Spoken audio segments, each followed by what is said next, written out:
Chris, when you went on and talked about hitting Sebastian with a belt and kind of, just chuckling about it and how the social services or child protective services came to your door and apologized to you, that got people upset. It got people. But right, let's clear that real quick.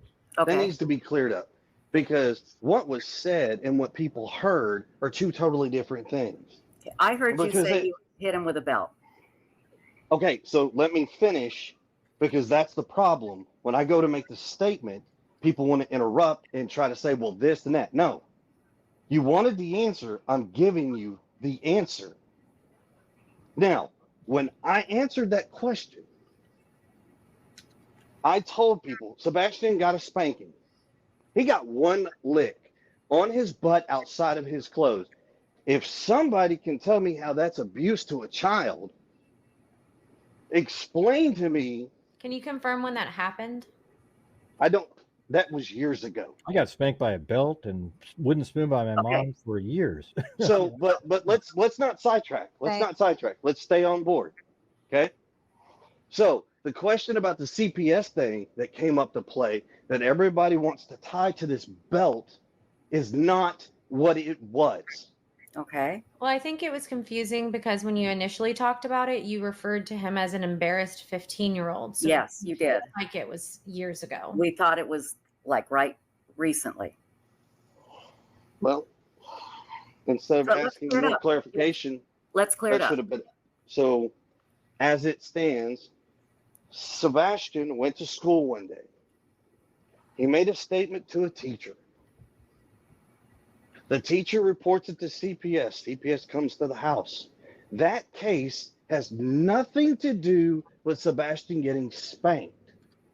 That had everything to do with Sebastian didn't like being in trouble. So he thought by reporting it to a teacher, they were going to come to the house and they're going to take me out of the house and do this and do that. That is what the CPS case was about. And yes, I laughed at it because when I explained to Sebastian, very detailed, what happens, he thought it was a joke. When the CPS lady shows up and looks at him and says, Sebastian, you can't false report. That will get people in trouble and you can get in trouble. And then she explained to him what happens. What did he say you did to him? Can I ask you, what does that have to do with the price of eggs in China when it comes to the disappearance of Sebastian? Because I'll tell you why. Because you're wondering why people are coming at you. And it's because he was in your home last. That was the last place he was seen. Yes, he was. When we hear these things, it's like, okay, let's just clear it up and see what happens. Because I'll tell you why. Because people, I'm not saying me, but I've seen people say, hey, he was hitting his child.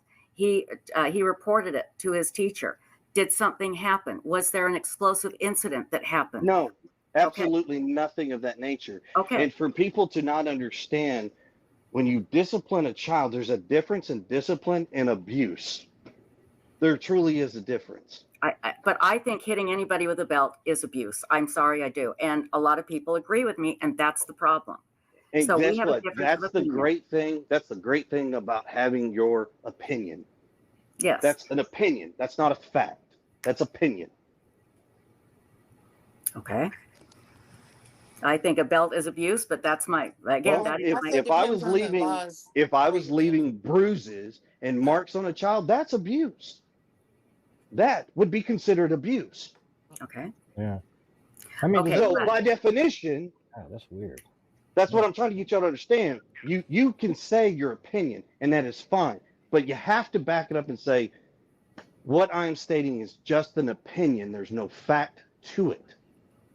When you don't say that, you leave it open to interpretation for a lot of people to take it and run with it. That was a lot of the problems with this. And there will be people, I can get people from CPS that will say hitting a child with a belt is an abuse. But here's the thing, you're right. That doesn't have anything to do necessarily with Sebastian and his disappearance. But what it does is it creates a narrative in people's minds that we need to clear up and change, Chris. We need to clear it up and change it. Okay? So let's do that. Let's, So we and just did. okay. If now you did go on Nancy Grace and say that CPS has never been called, and a No, lot that's not. No. Nope. okay, that's what I heard. What did you She say on that? she asked the question about a situation, and she asked me if I had ever had CPS called on me. I believe is what the question was. I'm going to tell you right now, I don't exactly know what the question was without hearing it again. So I'm Okay. not going to answer you with I can something pull up the without having it in front of you. Okay, that's fair. That's very fair. Very fair. And so let's move on. Okay, so nothing came of that from you hitting him with a belt. Has there ever been any, and people are going to ask, has there ever been any violence in your home as far as Sebastian is concerned? No. Okay,